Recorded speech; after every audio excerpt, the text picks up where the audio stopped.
Hello, everybody out there. Welcome here to the Future Wrestling Show with Jeff the Future Jaros once again, and I am on episode 2 here of the Future Q&As.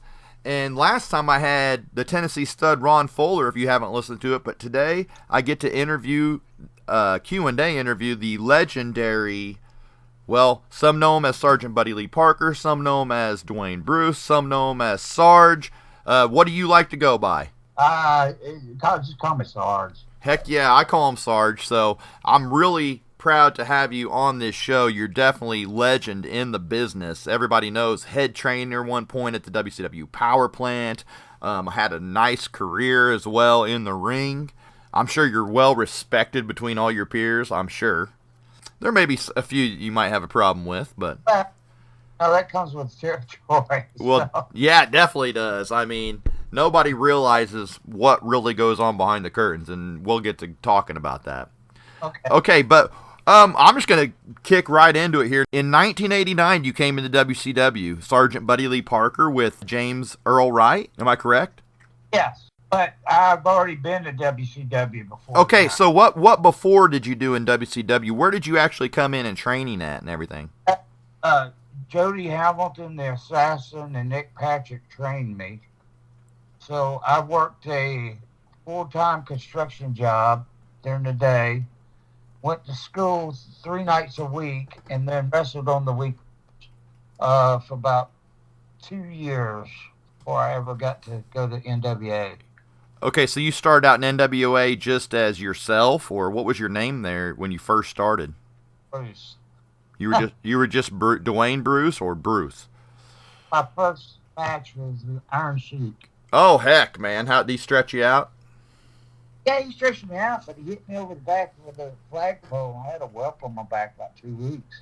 Yeah, he was something in there, man. He took it serious. Everybody's got Sheiky stories. So, what's your favorite Sheik story? Well, I think the one we were talking about earlier, where I got room with him, and then it was like 2:30 in the morning. I hear a clap, clap, clap, clap. I woke up, and there he is over there eating sardines and drinking vodka and doing squats in the air. He was doing his. He didn't have the Persian clubs out though. No, but he could really do them. I seen Scott and Rick Steiner try it, and they couldn't do it. So you tried them? No, I was smart enough to not even try. But you picked one up. Oh yeah. They're heavy as hell. Then I've heard. 50 pounds. And he could just whip them over his head like they were nothing. You almost thought they were gimmicked out on TV, you know? Yeah. But they weren't, huh? Yeah, no, they were heavy. He could still do those. Well, I watched a recent documentary on him, and he could still do it. Oh, I don't doubt that. So... What a freak of nature, man. I mean, all the abuse he's took with, drugs and alcohol and all that, and he's still kicking. How old is that guy by now? I don't have an idea. I think they asked me that on podcast I did, but I how old he was. And I mean, it's hard to believe he's still kicking as good as he is, although he's not getting out doing much no more, I hear. So, the guy that brought me in, he said he calls him every once in a while, and he goes, "Hey, Sheiky baby." He got money. Asked him what did he say. 1-800 Social Security or something. Are you still is that your agent that was his agent? That's not my agent. It's just somebody that brought me in. And then Dutch Mantell was supposed to make the spot, and he canceled out like 5 times. So how long was it till you and James Earl Wright started out? Well, me and Dale wrestled in. What was his real name? Dale Veazey. Okay, Del Veazey. And what were you going to say about that? You met him where? We both wrestled for Deep South for Jody Hamilton. Okay. Yeah, he's well known. How was the training with Jody? Oh, good. It was long and extensive, and I definitely paid my dues. That's why the power plant was like it was. Right. So he put you through some harsh training. I think I've heard some stories. Oh, yeah. It wasn't walk in the park with him. No, and on my 15-minute break, I was doing squats and push-ups. That's why everybody break. I just got to say, Sarge, you were in tremendous condition. Thank you. I mean, you hitting on, I don't know if anybody saw Beyond the Map, but that part of you hitting those ropes, I have never seen a guy hit the ropes like as hard as you were hitting them there. And you weren't even in a match. Oh, no. That was just a PowerPoint session. So. But, I mean, you hit the ropes, man. I tell you what. So, you and James are all right. How'd you guys end up getting signed to WCW? Oh, called me, and Bruce Hart had called and wanted a Southern redneck. Yeah. Other was a policewoman. So, what does everybody hate?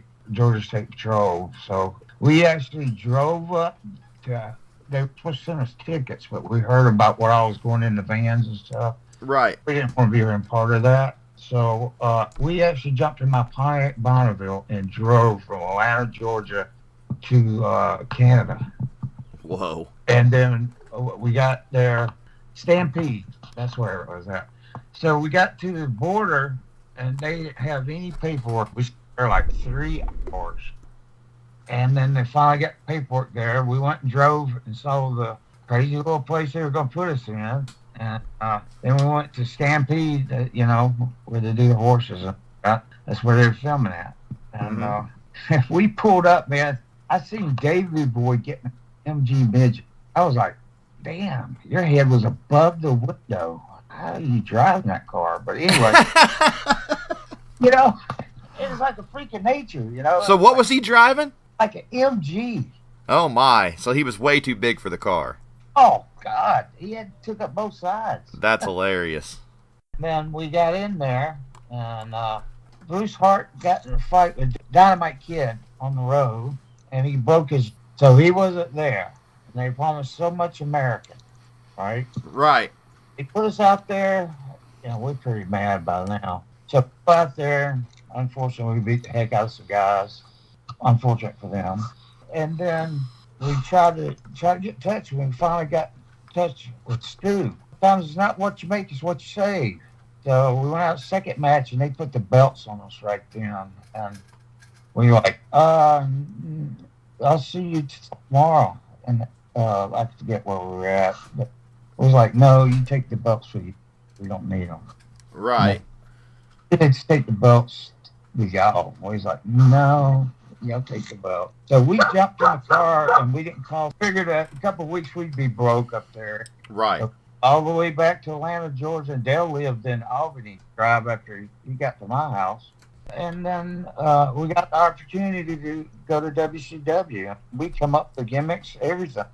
So that's all copyrighted by us. So they weren't like doing any creative things like WWF does at all. They were just like, come in what you want to come in as, or... Yeah, we just developed the brand with it. So they didn't have any ideas for... Did they tell you guys you were going to get a push or anything, or... There was nothing. They just said, come on in, huh? Yeah. You guys never were really featured as a top team, were you?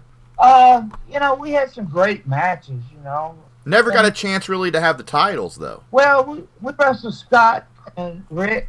Ole had fired a small and swap for being late and all. So, was there any talk of putting the belts on you guys? It was at one time. I think you guys would have made good tag champs, and it would have been a great heel team if would have given more time. Like I always feel like you guys were just put in like a mid card kind of role and never given that top spot. Like maybe you might have wrestled the guys, but you were never given the belts or that opportunity to try to shine there. So after you did the State Patrol or State Police, was it State Police or State Patrol? It was State Police in Japan. Japan, it was State Police. Yeah. You couldn't use Patrol over there? Oh, no. And they actually played the Chips music for us to come out at. That's great. I have to look up some. I never seen you guys in Japan. I wonder if there's any footage on YouTube of you guys in Japan. I wish I had us at the Budokan. Oh, Budokan? Yeah, we went 30 minutes before we beat them. And, being on that kind of card, I mean, Baba, Stan Hansen, Dr. Dusty Williams, Terry Gordy, being on that card is unbelievable. I still got T-shirts. Did you ever have a chance to meet Brody? I actually went to Puerto Rico right after he got killed. Okay, so you never did meet up with him. I did talk with him on the phone. Okay. But he has such a great mind, business. And a great looking gimmick. Yeah. Well, him and Stan Aston tagged together in Japan, so he definitely had the background. He was like a legit badass. Yeah, and plus he knew about production. He knew about everything about the wrestling business. So, which made him a threat to some people. Right, and I hear he was just like Tony Atlas said, he was bought into the Puerto Rico territory, so that's one of the reasons I guess they had him taken out. So Jose took him out, and then we wrestled Jose and his brother. Actually, don't move. We were supposed to fly in, out. We got up there, and my partner. Well, I was a hothead, but my partner was a little more. So they looked at him and said, "Amigos, you're starting to drive me crazy." I said, "Heck with it, Dale. Let's get the taxi and go home." He went back several times. Well, I had my own stuff going on, and then I tried to help him when we were down in Disney. And him got in an argument.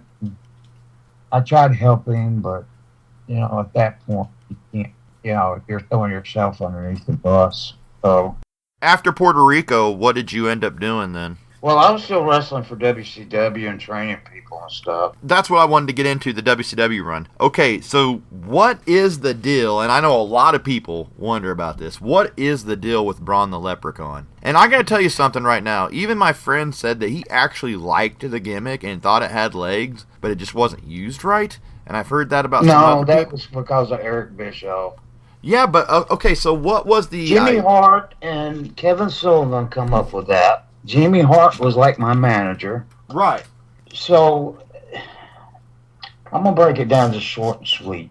Here's Sting doing the Crow gimmick and all that. And Eric comes up to me one night and goes, "Hey, we got a letter from the Leprechaun people. You got to stop doing it." I went, "Really? That cheesy movie cares about me?"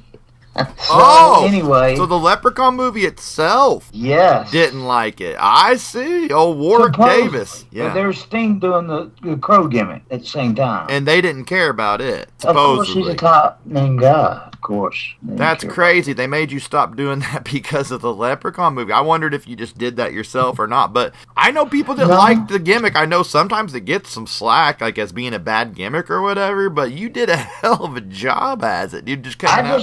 I just winged it, man. You just went Nobody crazy. Told me any direction or anything.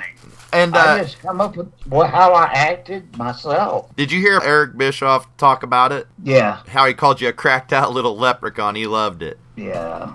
Yeah. What do you think about Bischoff? I think he's all right. I think he was the person for the right job at the right time. He was just in the right moment, Yeah. to get that position. Now, I've wrestled for, when it's committee, when Dusty had it, when Ric Flair had it, whatever, Yeah, you were through everybody. Yeah, I made it through, gosh, I don't know how many people ran the company, Right. Yeah, 26 years. That's crazy, man. Just there, not counting the before. Wow. And then I was, even when I was managing buildings, property manager of 3 buildings, I was still doing benefit shows for people that had cancer and different stuff that people don't even know about, Right. I got it, like the Rock and Sock benefit show and stuff like that. Yeah. And, I was doing more local stuff, because I was working a full-time job, so. That's great. We talked a little bit about Ray Lloyd. Right. Earlier we were talking about him. Well, Ray's a good guy. He means well, but when it comes down to the nitty-gritty, having to do something, he seems to don't be there. I've taken over a lot of shows because he didn't show up, and I don't know what his deal is. I haven't talked to him in a while. Just to make the people listening and aware, though, that is the guy that played Glacier. Yes. Who was a.k.a. the Mortal Kombat character. Yes, which they ran with that, right? And it's a straight rip-off, Yeah, I mean, okay, so Leprechaun can't do it, but you can do it with him, you can do it with the Sting. They had all kinds. My buddy Brian Clark. The Wrath and Mortis. Yeah. That was cool, actually, I thought. Yeah. Father James Mitchell. Me and Brian talk about every other day. Oh, yeah, I got to get Brian on here for an interview, for sure. Yeah, I can get him on here really easy. That'd be great, man. That'd be great. Yeah. He's a great dude, man. At WrestleMania. He was there at WrestleMania. Was he? He sold $90,000 in just dolls. Of his own dolls? Yeah. Didn't he? I count all his other merchandise. Now, he's had a new one made of him, right? I think. Yeah. A Bendy or something like that. And then he's got a UK store, too. Yeah, he's had some newer figures made of him that I know of. Didn't he start out as the Night Stalker? Yes. Oh, I loved that gimmick. Yeah. When I was a kid, I saw him, like, I'd see him on, like, the ESPN shows that would show, like, other territories and stuff. Yeah, yeah. And I'd see Night Stalker. Like AWA. Yeah, they'd have, like, AWA on there, but sometimes some other off-the-wall ones every now and then. Yeah. I remember seeing, like, Sid on the indies and stuff. It was weird. Well, what Sid you could... was kind of strange guy. Well, back then it was territory still, but what became he was a softball freak. Yeah, he was a jacked-up freak, wasn't he? Yeah. That guy was I remember massive. being at the deal when him and Scott Steiner was wrestling. He jumped off that. I don't know if he told him to. Oh, God! And his leg is just flopping in the ring all around, and everybody's led back going, cover him! Cover him! Everybody in the back? All screaming at the monitor, watching his leg flop over the damn mat. Scott's just kicking the shit out of him, so, he wasn't aware that his damn leg was broke. Flopping everywhere. Well, here's the thing, that he shouldn't have landed that with one leg, right? Well, whoever told him to go to the second rope is stupid. Yeah, I mean... Why are you going to tell a big guy like that that's on the crap and tell him to go to the second rope and jump off and kick? I mean, yeah, that was a dumb... I've had people say, we're going to do this and match. And I say, okay. When did you do that? I just changed it on the fly then. And I've been in there with the veterans and called the match on the fly. And Nick Patrick don't get his due either. Well, the referees have so much more to do with the match than people realize. Oh, yeah. Well, Nick's been in there with top guys and, hey, man, you need to stop and grab a hold, and stuff, and kind of direct them right in the right direction. Right. He's got a brilliant mind, but he comes from, he's Joey's son, so, he used to wrestle back at, what is it? He used to be on Boss at one time, what is it? Eric Watts and Bill Watts, when Bill Watts was here. Okay. I trained Eric. Right. But anyway, yeah. Okay, so after the Dungeon of Doom run, you had a short run as... I didn't even know about this. What is this? Jack Boot. Military man Jack Boot? What? Yeah. Yeah, and that was Joey's idea. And the bad thing when that happened, that's when Waco happened. I'm going back in time, aren't I? Yeah, you are. But I love it, dude. This is what I love. That's the gimmick Jody come up with. So military man. I was doing that till Waco happened, and then it was like, you're getting axed again. Yeah, and then you had to go back to Buddy Lee Parker. Right. And then they made you just finally, whenever you were in that run with Goldberg and stuff towards the end, you were just Sarge. Right. So you just went by Sarge, right? Right. They didn't call. They did say DeWayne Bruce. Yeah, they just said DeWayne Bruce too. Sarge DeWayne Bruce. I remember seeing a couple like older pay-per-views like on tape that I would rent from the store back in the day and see you on there with Goldberg, and I was like, because by that time in WCW, I got to admit that I was pretty much turned off of WCW. So like a lot of that, I didn't even know that you did.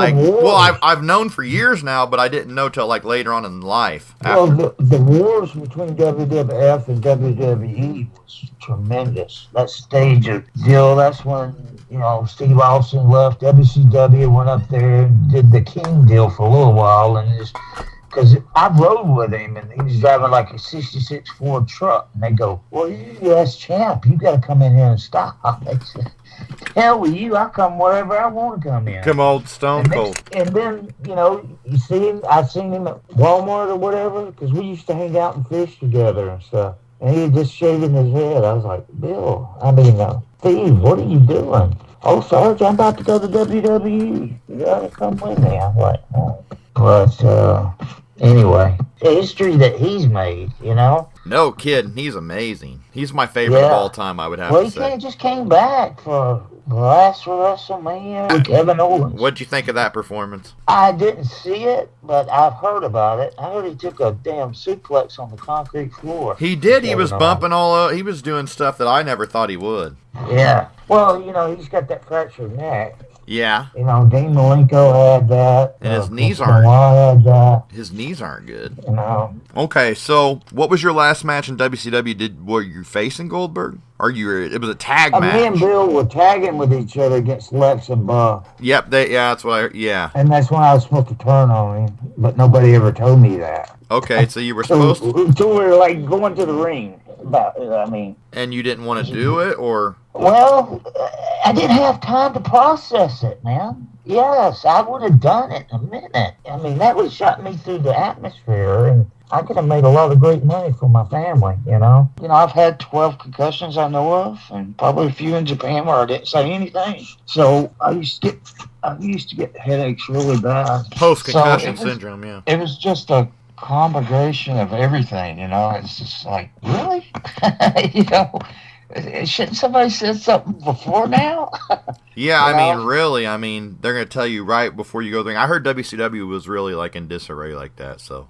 Oh, yeah. At that point, man, people were jumping off the ship like fast as they could. Okay, did you ever have any offers from WWF? Yes, I had offered to come up and run what was going to be tough enough, but it was in Connecticut, you know, and I turned it down right away. Never no offers like as a wrestler, though? No, well, a few offers, but, you know, nothing that was really solid, you know, which is a shame. Any kind of, like, ideas they ever pitched to you? Well, we did the XWF. You remember that? I remember that, with Hogan and Jimmy Hart. And Hogan. I seen the best match Hulk Hogan ever had in his life with Kurt Hennig. He was such a good guy. Old Kurt Hennig. Yeah, we'll get into the wrestling deaths here soon and ask you about that later on. Yeah, very crude. That XWF, though, I heard the backstage was crazy. Well, it was crazy. I was dressing in front of Golden Girl's house and trailer. You know? Wow, man. They had a chance. They had a good roster. Oh, well, this is the deal. I'm just going to break it down real simple, and we're going to move on. This is what happened. And Vince is famous for this, and I'm not knocking him or nothing, you know, whatever. But they wanted to open a wrestling restaurant right there on the set. Right. Or you can come in and see Andre's boots and whatever. That'd be crazy. He lived in Tampa. Mm-hmm. You know, that would have been an easy drive for him. And what happened was Vince came in and offered him and Kurt a big payday for a pay-per-view just to see it collapse. Yeah. And then they didn't use them no more. Yeah, was that whenever... And they offered you a 10-year run. Was that when they brought him back to, like, the Royal Rumble? Yeah. So that was when they got him out of... They did it just to get him out of XWF. Yeah, to make XWF go away. And it was backed by the merchandising guy at the NFL. That's crazy. So they had money. Yeah, that's what I'm saying. And I watched the shows, and it looked like they were pretty good produced and everything. Yeah, I wrestled Jimmy Snuka's son, which... Sim Snooker or whatever? Yeah, his worst match I ever had. Deuce? Wasn't he Deuce? Huh? Deuce and Domino? Yeah. Oh, boy. Yeah. Deuce Shade. It's too... He's actually not... Isn't he, like, stepson of Jimmy, though, in real life? Something like that. Like, yeah. I heard he's not real... I've read that before, that he's, like, a stepson or adopted or something like that. Weird. Like, not actually his son. Same with Tamina. He come out with, what's-his-face come out with him, to the ring. Oh, Jimmy did? Snuka. Yeah. Jimmy. What do you think of Jimmy? God rest his soul, but... I think he went way too far, Yeah. Look all the stuff he'd been in. Stuff accused of murder. That was crazy. So do you believe that murder thing? Oh, absolutely. Was that a big thing talked about, like, behind the scenes in the business at the time? Yeah. Okay. Big time. So you heard... Both companies. So everybody heard about that. Oh, yeah. But it just kept hush-hush, huh? Pretty much, Were you guys like, how could somebody... The wrestling business kind of polices itself, so... everybody would think it'd be a proper structure and everything, like a regular company. But I was a TBS employee also. So me and Paul Orndorff went at it a few times over women. They brought Medusa down, and all these chicks got boob jobs. And she's showing them how to throw a drop kick. I'm like, they don't bust a boob.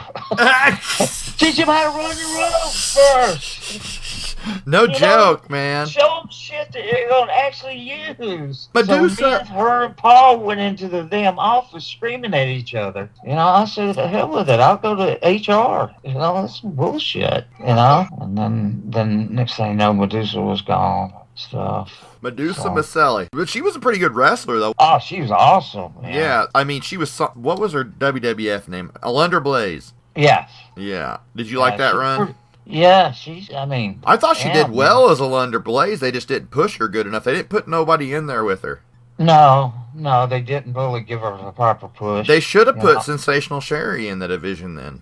Well, I was friends with Sherry, man. What a shame. Yeah, that's another one that we lost way too soon. That was... Yeah. There's way too many. She had issues, man, with the pills and stuff, which I guess a lot of people did at one time. We're going to get into the power plant here, which I know everybody wants to hear about, but there's a couple things I have to ask you about first. I read that you were the World Wrestling Council Caribbean Tag Champs? Yes. At one point? Yeah. What happened with that? Or what's the deal with that? Was that you and Earl Wright? We had a great run, and they put the belts over us, and we had a hell of a run, and then then I just had to go back to WCW. That's what happened. I think we kind of talked about a little bit about that earlier, but I forgot to mention that you were the Caribbean Tag Champs. Is that what they call it? Is that like their main tag belts over there?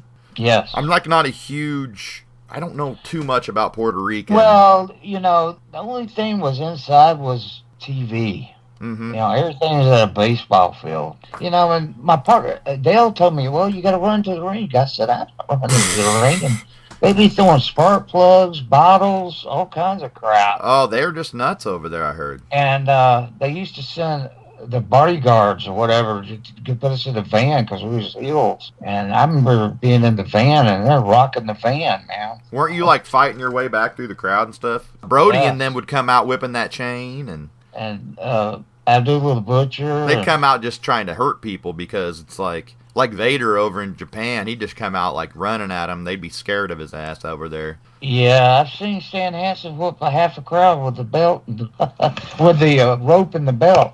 We were somewhere, and then middle of nowhere, this damn big ass hockey ring, and had all kinds of crap. And it's in the middle of nowhere. Yeah. So I'm back here. I didn't have my match, and so all the rookies watch you watch everything. So somebody had spilled a drink on the floor, and it froze right away. And Stan stepped in that and about slipped, and the people laughed a little bit. So he whooped the crap out of them with a cowbell and rope, and they were just laughing and shit. And I was like, damn. I laughed to Stan come back, and then I straight-faced it, My Lord. There ain't nothing like seeing him pull up that sleeve and don't have no glasses on, man. Oh, my gosh, yeah, he couldn't see. He was just squinting all the time. No, he could hit you anywhere. I liked him as a kid, to be honest with you. Yeah. The Lariat. Yeah, I love. He's the one who got us in Japan. Just chewing that black licorice, right?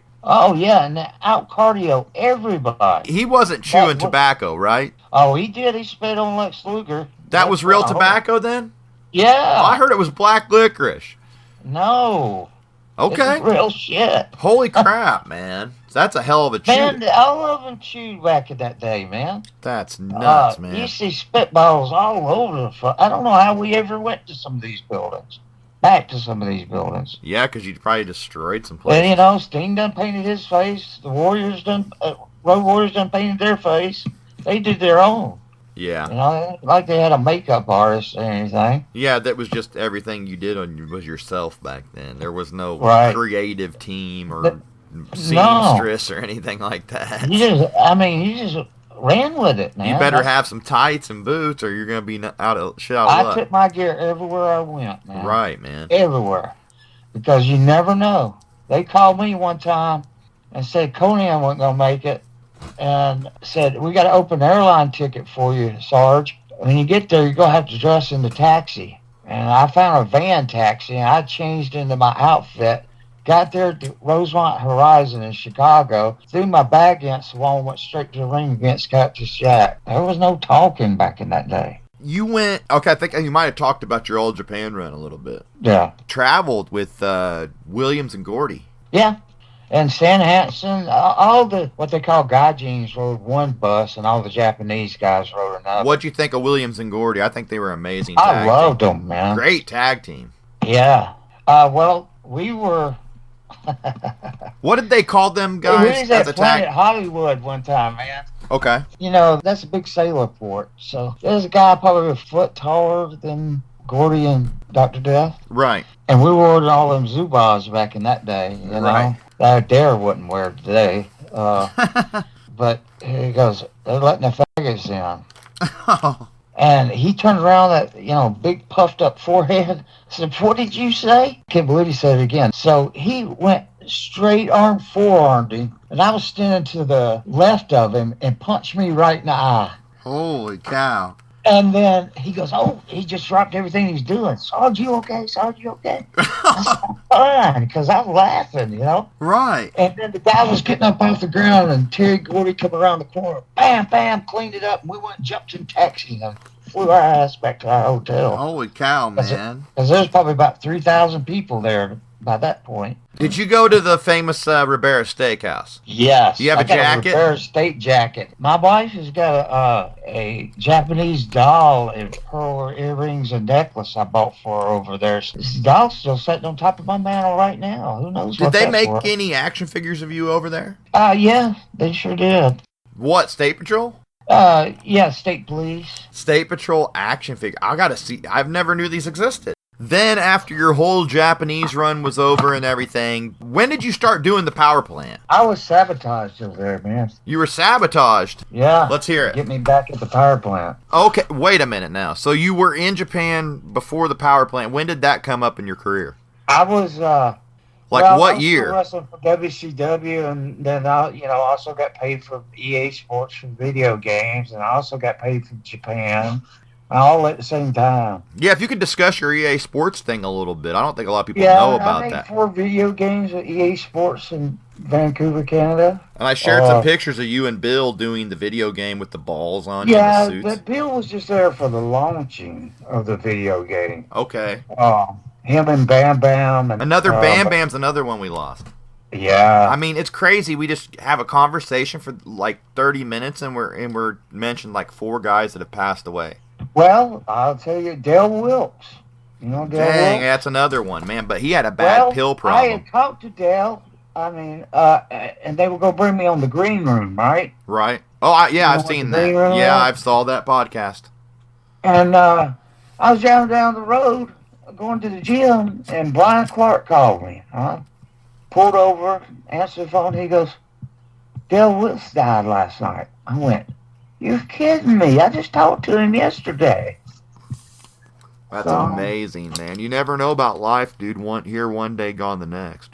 Yeah. So it's just, and especially with it's even amazing that I'm able to even walk after all the Hindu squats I did, and all the crazy stuff. Because I had to be the flying guy of our team. Right. You know. Right. So, hey, that's my grandson. You got your grandson there? Yeah. That's cool. What's his name? Cash with a K. We might see him one day. You never know. No, I'm leaning towards basketball. Hey, you never know, Everybody man. else is yelling football. He might see what Grandpa used to be. You never know, man. Never know. I was joking with my wife one time. I said, I'm going to sell all my gimmicks. And she jumped down my throat, man. Yeah, don't sell your stuff, man. Yeah, you not thinking about your son, your grandsons? Yeah, they're going to want that stuff. Yeah. You were telling me you still got the Braun Leprechaun outfit. I got that. I got State Patrol. I got all of them. All your gimmicks are still there. All your boots and everything. And, yeah. Hey, where'd you get that Braun Leprechaun outfit from? Like, who came up with that? Well, they had somebody make that for me. Okay, I was wondering that. Like, you just come up with that? They made you dye your hair red? Or Like did you just times. or did you say that? Like, I'm 8 times. I was gonna say that was redder than I mean, your hair is not that color. No. You look totally different, I noticed, as the Braun. Like, I don't think I would have recognized that was even you if I didn't know it. Hey, man, I'm going to tell you something. I had to come out in Sturgis during Bike Week. Right? They think I was terrified. I thought, damn, they're going to riot. And when I come out and started beating the shit out of the guy, they all revved their motorcycles up. Shit. Oh, You boy. don't think I wasn't a little bit worried about that? Oh, man. That I gotta Sturgis. say, yes, I was. That Sturgis thing had to be kind of crazy, you know? It was crazy, man. And them all revving them bikes. If you've never saw the Sturgis thing and you got the network, go back and look at like Road Wild. Wasn't that the pay-per-views were like? Yeah, that was pay-per-view. I was there for that. Well, that was crazy, and they were all revving their engines and everything. Yeah. Hell, there I might don't have. know who that David Arquette who came up with that shit, but that was the worst thing for wrestling ever. Oh, David Arquette. You want to mention him? Yeah. Well, that's the worst thing that happened for WCW. Well, what about putting the belt on Russo? That was terrible too. And Russo And wrestling with Russo that. was the one about talking about Bill turning heel. Yeah, that was so stupid. I saw, think he you was know, a double agent, man. I saw Bill's. I watched like 3 videos of that he did as a heel. I don't even know why they even tried that. And he didn't. Well, Vince was a double agent. You think so? Yeah. Well, you look at it. Who's gonna turn your hottest babyface heel Really? in the middle of a run? And he did so much stupid stuff. Yeah. The Oklahoma and all that kind of stuff. Yeah, that was god awful, man. That was so bad taste. God. If you do not remember, and I don't know if a lot of people remember this, I know I've saw a clip where he did Oklahoma in WWF. Yeah. So how was Jim like so mad? Wasn't he mad then? Oh yeah, he was mad because he's the director of talent. So he was mad even when he did it in WWF. Yeah. That must have been why they were like, "Oh, we're gonna do it over here." Yeah. Because we know he don't like it. Okay. Cause, I mean, physically making fun of a guy. right, You know? and they did it right on WWF TV, though, is what people don't realize. And it was Ferrara himself and everything. Yeah. Right in front of everybody. Right, and then he did it on WCW. That's humiliating, man. And he even had, I can't believe that Dr. Death, being such good friends with him, went along with that gimmick. I guess he had no choice. He didn't have a choice, you know. That's another one. We lost. Our Vince would park you on the sidelines until you went broke. You know, that's what he does. Russo? No, Vince. Okay. Vince McMahon. That's what it But remember they had him in WCW with Oklahoma. Yeah. So I can't believe he went along with that even. Vince Russo must have made him. Yeah. Because I'm sure he didn't like that. And Yeah, him and Jim no. were really good friends. Yeah. Oh, hell. He put me over like nobody's business. Him and Tony Schiavone and Dusty Rhodes. I'd say Jay. They felt like I was a damn champion. You know? Yeah. It made it damn interesting for TV, too. So. You did a hell of a job when you and Goldberg were together on TV, by the way, I thought. Well, thank you. Yeah, that was some interesting like, I went back and watched it, because, like, I never even remember that part of WCW, but when I go back and watch it, like, you guys were some of the best parts on there. Yeah. So are you and Bill still friends to this day, or are you not friends? Yeah. Or? Yeah, we talk every once in a while, not like I do with Brian Clark. Right. About once a month or something. So you consider him more of an acquaintance or a friend? I always thought him as a friend, but now I think he's an acquaintance. Yeah, you're just getting farther and farther away, huh? Are you surprised that he's still able to go to this day? Well, no, I'm not surprised, but and some people down in Bill for that. You know, who's going to down anybody for making money? I mean, And he looks great. Yeah, I mean, he still can go. I challenge anybody to get out there and look like he does at, what is he, 54? Yeah. And he's out there looking almost just as good as he used to, really. I mean, other than a couple flaws here and there. Yeah. Not as tight and jacked as he was in WCW, but that's going to happen. But I mean, you remember when he first come aboard, he looked like his traps went. He was an animal. Yeah. Let's just lead into it. You started to do the power plant. You said you were kind of like tricked into doing that or sabotaged into doing that. Well, that's in Japan. Okay.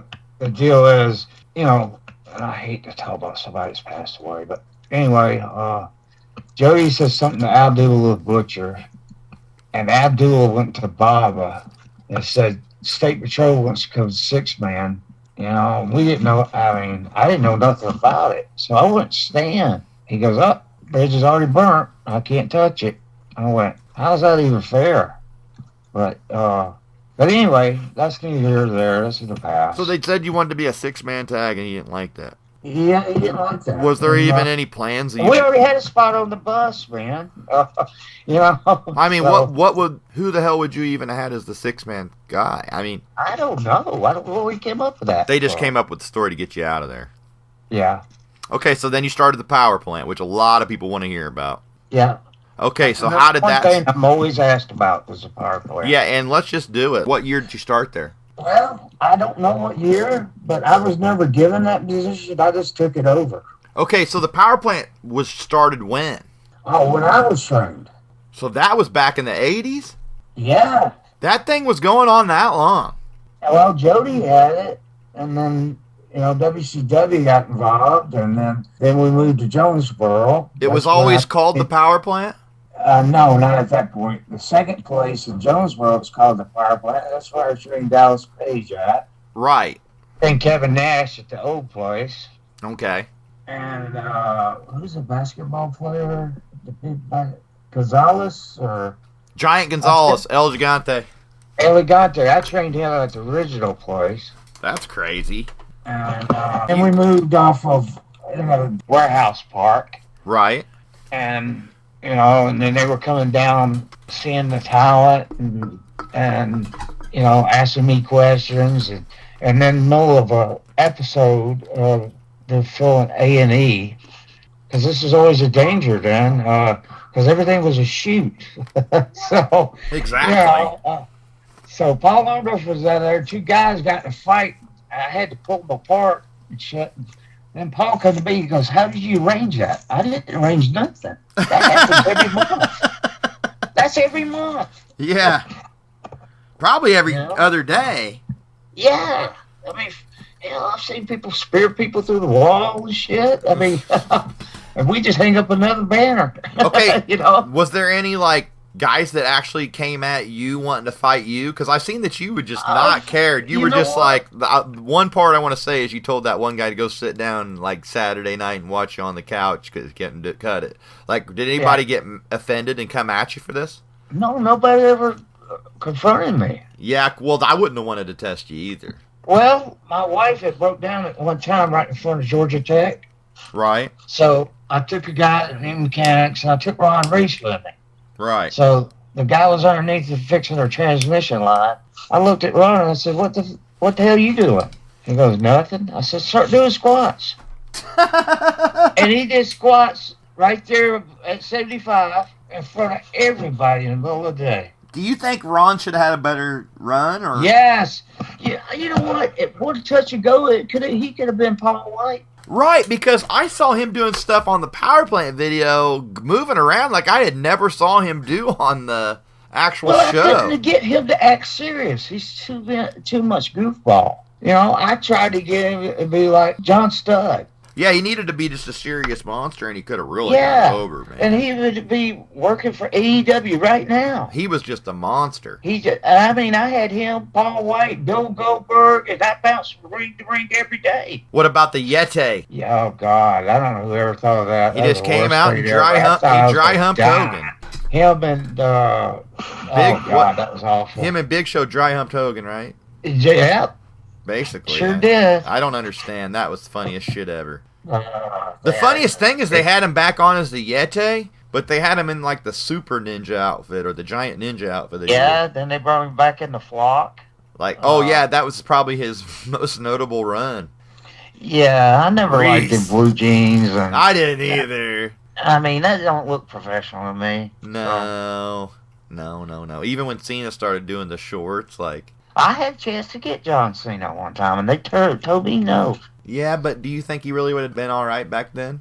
No. Because he still was pretty... The time. See, that's what Vince is good for, is taking the time to develop somebody. Right, he would have took some time. It's like Undertaker here. They say he can't talk, can't do this. Well, hell, they gave him a mouthpiece. Now look.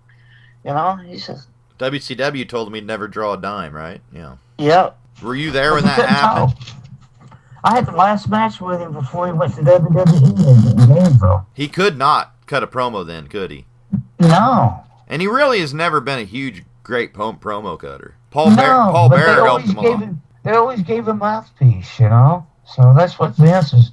I got to give it to him, you know. He knows how to develop and let people go in their own direction and be themselves, you know. So I think the best gimmick is more to your true self. Right. I think that's why Sarge worked for me. Right.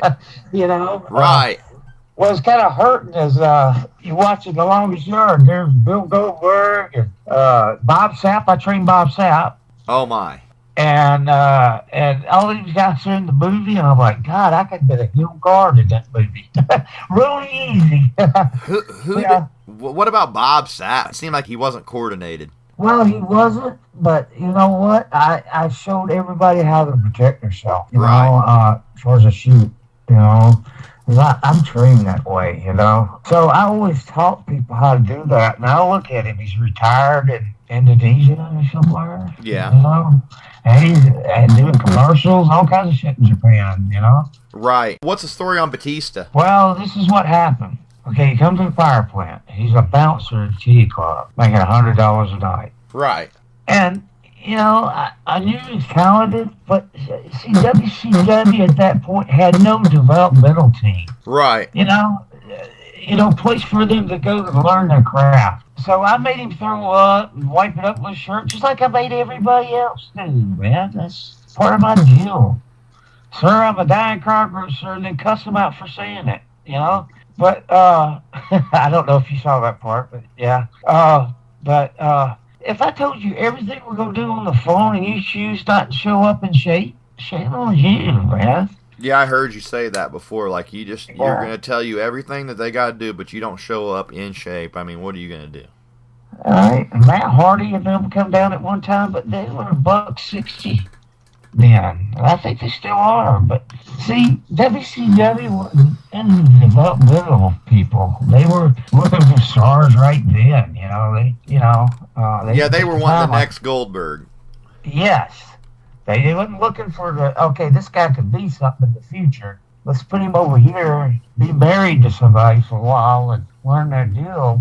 But that actually would have helped a lot. Well, this is what I proposed to WCW. Paul wasn't there. I went to a meeting with everybody, J.J. Joe and everybody. Right. I said, well, give me Brad Armstrong, give me another heel, and let me run stuff out of school. Yeah. Put bleacher seats in there when the school was closing up, and I could run the power plant because I built rings too. I don't know if we discussed that. Nope, you've discussed it with me off camera. I built all the rings. Right. So when they chose to have pyro come out of the things, I was the one that come up with that. That's great. When they wanted Big Show to tear down the ring, guy come up with the way it was going to happen, not the stunt coordinator or whatever they supposedly had there. He didn't know nothing. Oh, and WWE? And WCW. Oh, they did a ring collapse there, too? Yeah, in Birmingham. I don't remember that. And I told him how to do it. You know, the guy didn't have a clue.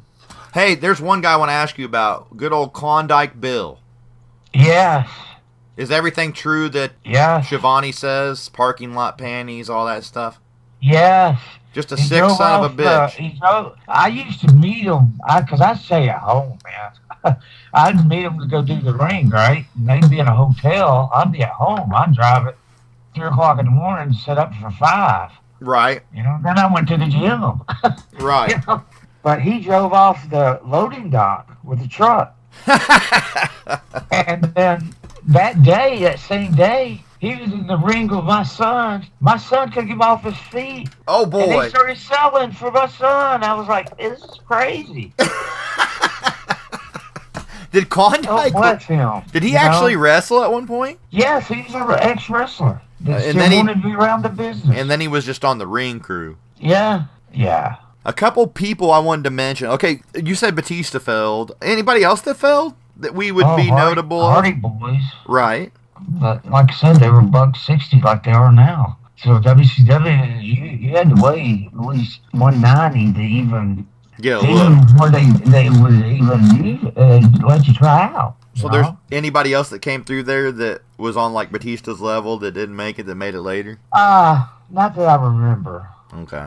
But you That was also, a few years ago. did you train Canyon? Yes. Okay. I know there's a false info on the Wikipedia. It said that you teamed it with Men at Work. I with never Canyon. did. You never teamed it. I know, and I went and looked. It was Mark Starr. Well, yeah, and we had a hell of a match. If you ever look it up. I did look it up. Control I watched it last versus night. Men at Work.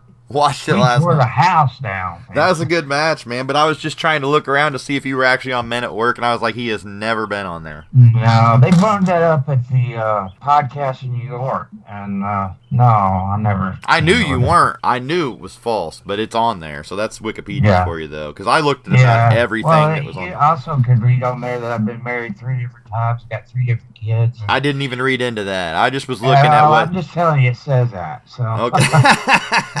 I'm I living don't with trust one that. wife In on the internet. 1991, I have to mention that you were actually 370 of 500 on the PWI 500, but you were never in there again?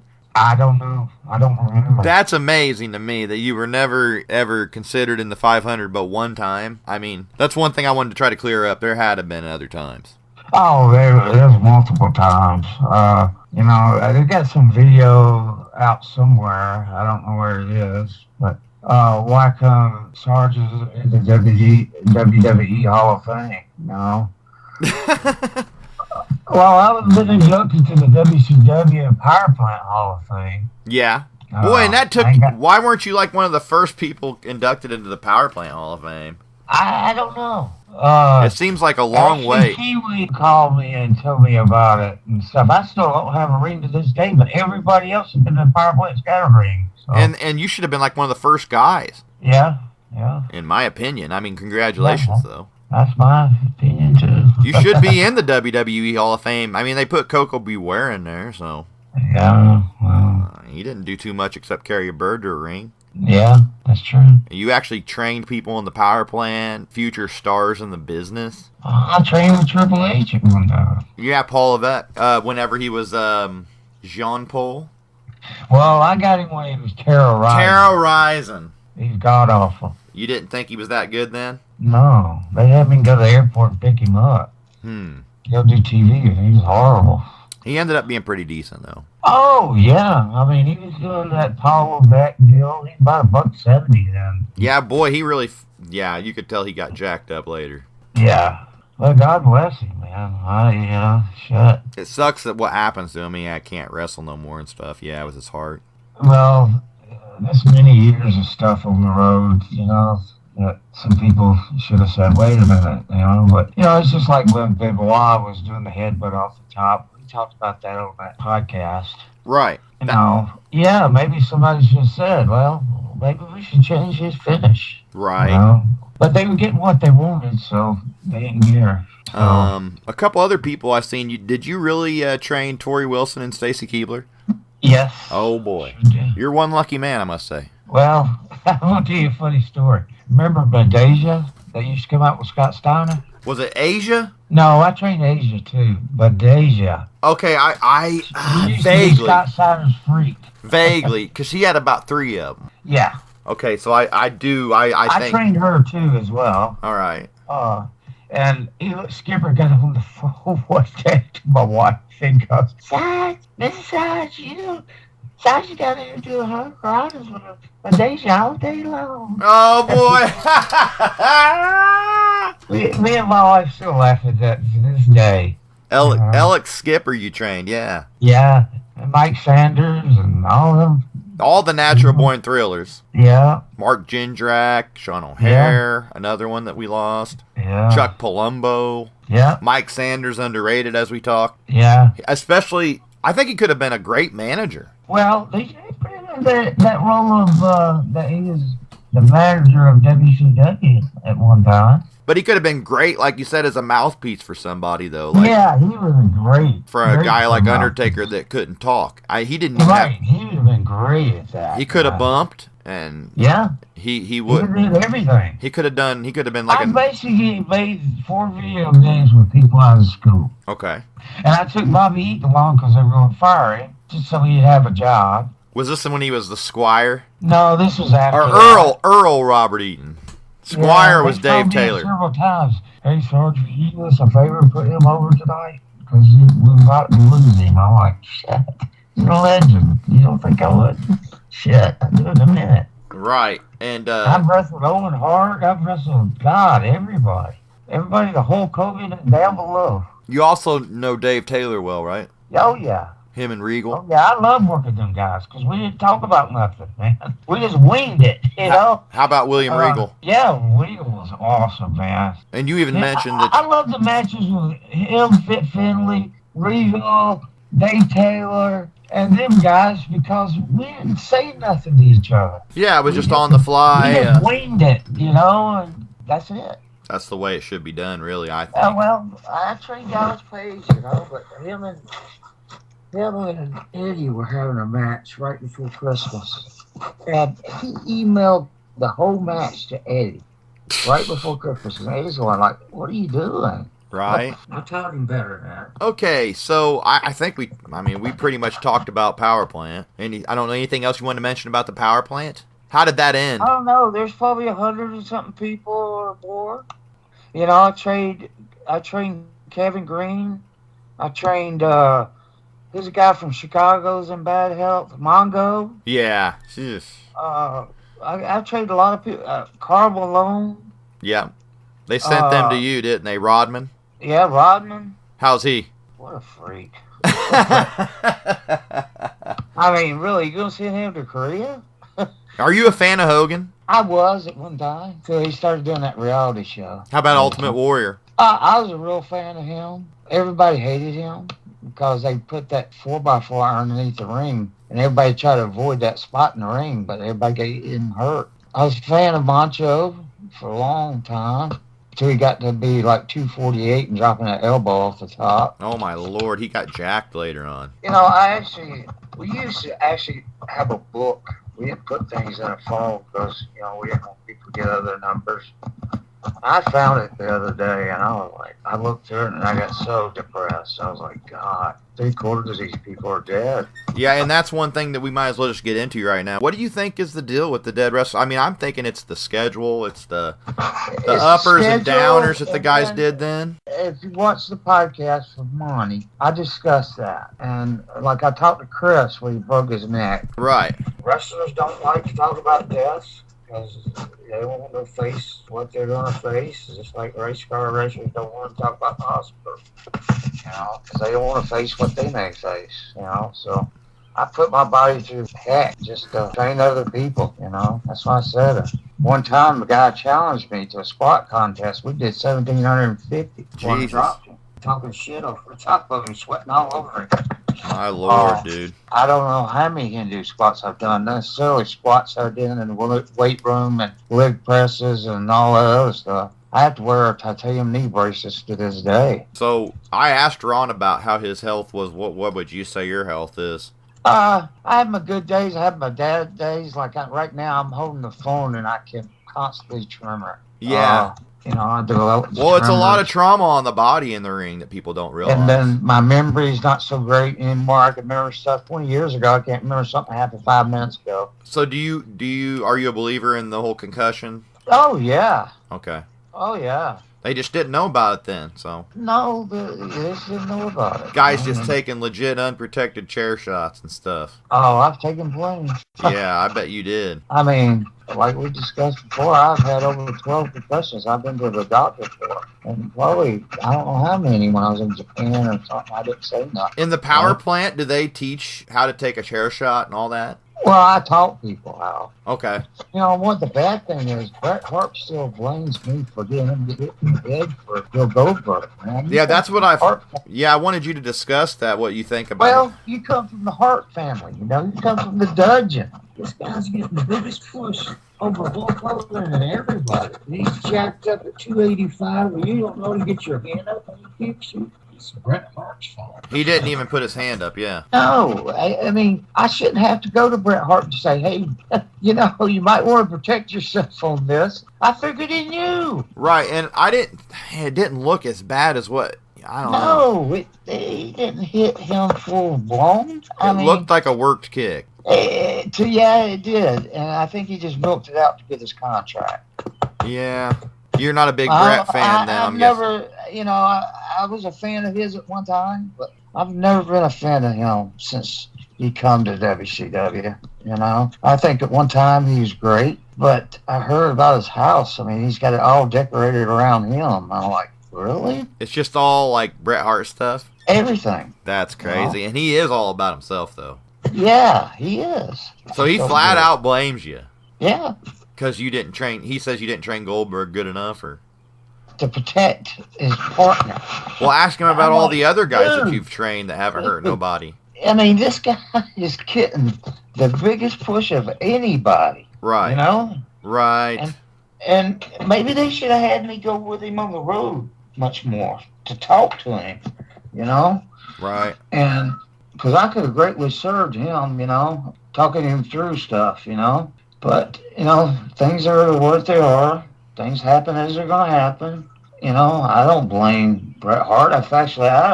I refereed in a Staples Center one time, and I took the guys out of the power plant to just be outside the ring, just get them motivated. People won't believe that about me, but yeah, I try to motivate people in every kind of way I can.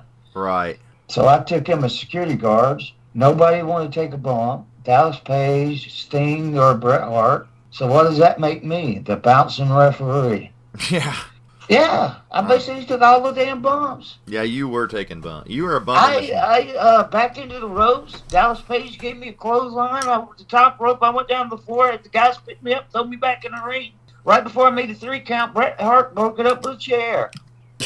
I come up with every bit of it. And they didn't want to even take a bump. Yeah. Yeah, I mean, I was telling Bret Hart what we were doing, going to the ring. He got there so late. Oh, I heard he would show up last minute. Last damn minute, man. Never got anything. We're literally walking to the ring, and this is what we're doing. Dang. I'm talking to him as we're going to the ring. I like Bret and everything, but it's self-centered, sounds like, a little bit. Yeah.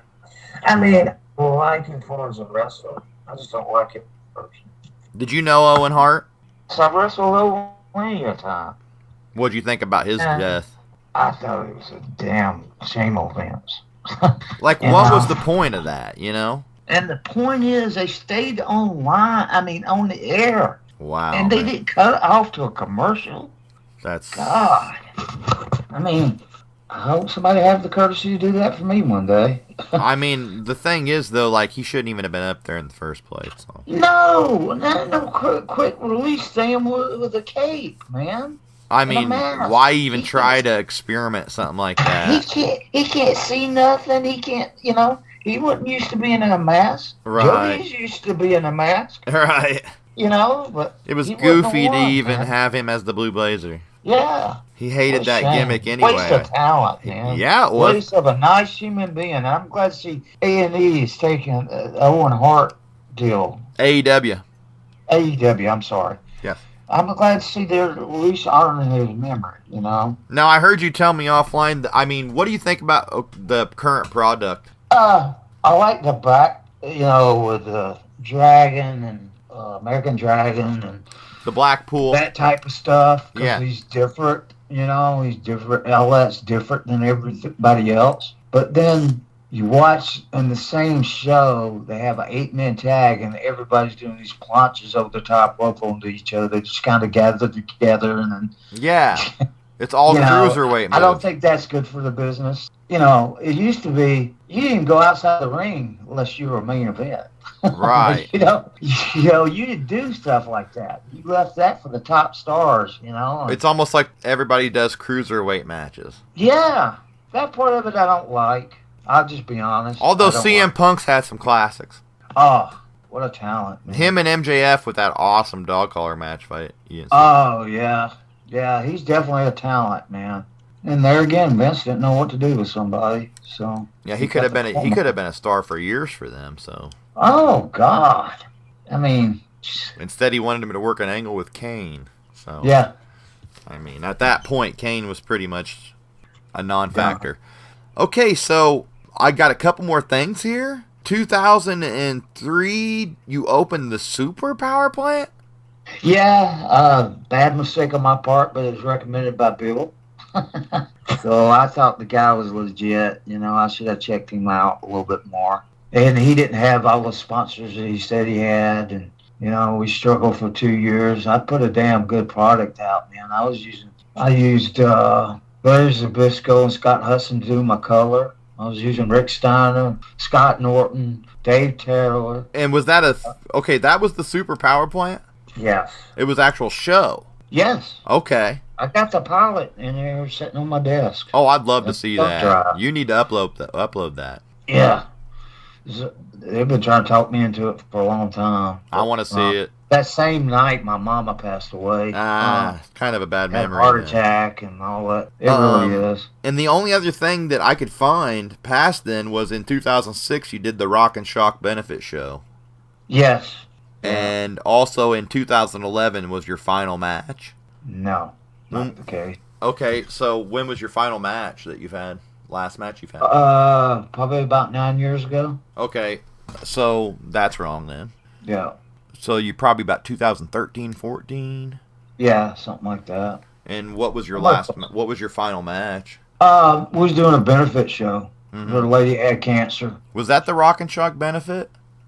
No, that was something else that Ray Lloyd left me holding the bag on. One of the guys I trained in the power plant developed cancer. So we held a show to raise money for him. And then I had all these jabronis, from Bill Barons that didn't know shit from nothing. I just put them all in a battle royal just to get rid of them. And then me and Brad started out wrestling against each other. This probably should have happened first when everybody was still there. Mm-hmm. And then he gave me a short elbow in the ropes. I went through the ropes and Helix and his partner came around and jumped me. And then we broke it into a tag team match. Yeah, what a great match it was. I'd like to see that match. Yeah, I would like to, too. I wonder if there's any kind of footage out there. Lita was there doing her little concert thing, and guy told me I couldn't tell people what to do. I kicked the damn door open and said, y'all get the fuck out here. We got to move this fucking ring out of the way. And she goes, you can't talk to people that way. I'm Sarge. I talk to people whatever Sarge talked, yeah, go home and watch us on Saturday, you son of a bitch. Yeah. I mean, so, it didn't matter. I pretty much ran things. I mean, gosh. I don't know how they keep getting that role, but that's the way it goes. Before we finish it out here, because I've came to about the end of it here. I don't really have much more to ask that I haven't asked yet on my list, but I think we covered a lot. We did. What's your greatest accomplishment, you think, in the business and your proudest moments, and what are you proud of about? Probably training people. Okay. I mean, I had some awesome matches, don't get me wrong. But if you want to talk about legacy and that type of stuff, it would be training the guys I trained and the women I trained, what they went on to be and all that, I discussed that today with somebody. They asked, I was to tell them about this interview I was going to do, and I said you were an ex-wrestler, but you're probably more well-known for being the trainer from Power Plant. Yeah, that's the number one question that comes out of the gate on me. What about the power plant? I didn't want to make the whole thing about the power. Real? Yeah. Was it real? Hell yeah, it was real. And I tried hard not to make this whole thing about the power plant, because I'm sure you're sick about almost talking about that, but... yeah, pretty much, but it always leans that way, so... Well, I mean, that's, like you said, that's what it is. That's almost your legacy, though, so it's going to be talked about for years and years. If they don't go back and listen to this interview, they're going to ask you the same questions. Well, I got several podcasts coming up next week. Well, Sarge? One to London, all of Europe, and to Ireland. It lasts 2.5 hours. Well, Sarge, I really hope this leads to a long-lasting friendship between me and you. Oh, you will. And we'll get you back on future Q&A show again. Like you said, you might be able to pull off some kind of like 6-way one or something. Yeah, I can pull off, get Brian Clark and a bunch of people from the power plant or whatever you want to do. So I want people to hear that here on the thing is that I do have, a hookup to be able to try to get guys on the show. So yeah, you just tell me who you want. Yeah, but you Sarge shirt your way. When you get back online, send me your stuff. Yeah, if you haven't... do you have any links or anything that you want to shout out that people can, get a hold of you on your information? No, I've got a regular pipe show happen. one type deal. And they're going to be bringing in, just like what we talked about, Brian Park and all the people brought in is going to be on like a live feed and stuff, which is pretty exciting, I wish I looked like it to look, but you just age bit, man. So, it is what it is. You're I'm still looking good. now. Hey, you're doing good for your age, I think, and for what you've put your body through. Some days I can't even. It's cold and rainy, man. I hurt all day long, man. It's like, gosh. I feel what sorry was I for thinking? it. I know. I hear you, man. I mean, I think that's what a lot of them think, but then, like, you look back on it, and I think it was kind of worth it, in the long run. Somebody asked me this question the other week. What would the wrestling business be like if I wasn't in it? I don't know. I don't know either, because you trained so many top stars and stuff. Yeah, I don't know. That'd have been a totally different place if it wouldn't have been for What you. if I was never a wrestler? So, Well, obviously, I think that it was your destiny to do what you had to do. I mean, you created some of the top stars in the business. You entertained people. And that's what it was all about. You guys wanted to entertain people, And that's one of the main things that people don't realize, that you're out there to freaking not only just to put on a show, but to entertain people as well, Yeah. And make it as realistic as you can and do as good as you can.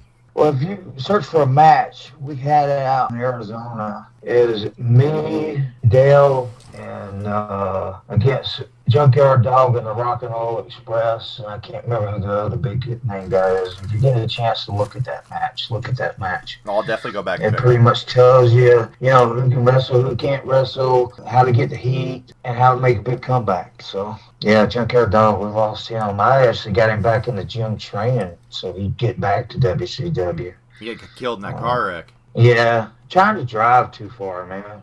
Trying to make it on the indies, it's just hard. And I can't say nothing because I've did some crazy drives myself. I mean, I have actually was in one town, did Nitro, then did Thunder. We take that on Tuesdays and aired it on Thursdays. Then went and did a house show against Chris Benoit, put up the ring, and then it drove straight back from Illinois to the power plant to go do a tryout. So yeah, anything could have happened. You guys are on the road so much. There's been a lot of people killed in car wrecks, actually, in the business. Actually, Adrian had done. Well, that's the reason why we drove to Canada. We didn't want to be in that atmosphere in the vans, Right.